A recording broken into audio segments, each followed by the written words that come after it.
ప్రభునామ స్తోత్రము కలుగునుగాక. దేవుడు తన మహాకృపను బట్టి మరి యొక్క దినాన్ని మనకు అనుగ్రహించాడు. మీరందరూ యూట్యూబ్ దగ్గరికి రండి.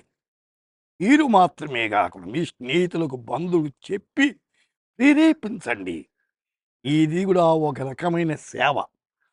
ఇప్పుడు 119వ కీర్తన 165వ వచనం, ఈ ధర్మశాస్త్రమును ప్రేమించు వారికి ఎంతో నెమ్మది కలుగును. కొంత నెమ్మది అని చెప్పలా, ఎంతో నెమ్మది. Great peace have the which love the law, तेरी व्यवस्था से प्रीति रखने वाले को बड़ी శాంతి होती है. అవును, సమాధానము, శాంతి కావాలి. సామెతలు మూడిన శాంతిని కలుగజేయదు.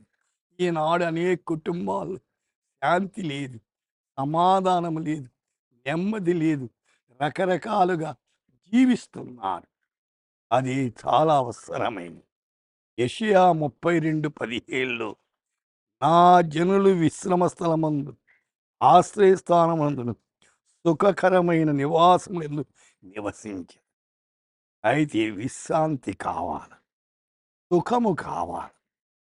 మన జీవితంలో సుఖము కలగాలంటే ధర్మశాస్త్రాన్ని ప్రేమించాలి, దైవ వాక్యాన్ని ప్రేమించాలి.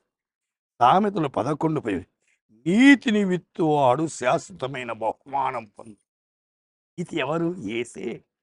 నీతిని గురించి చెప్తున్నామా? నీతి కొరకు ప్రాకులాడుతున్నామా?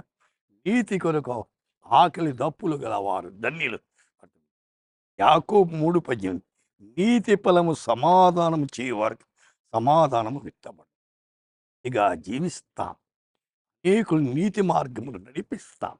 ఆ రీతిగా జీవించి ఆయన నామాన్ని మహిమపరచుగా ప్రార్థన చేస్తూ, ప్రభువా, మా శ్రోతలంతా నీతిలో జీవించేదానికి ఈ ధనమంతట్లో మీ హస్తము వారికి తోడుగా ఉండి నడిపించమని యేసు నామమున ప్రార్థిస్తున్నాము తండ్రి.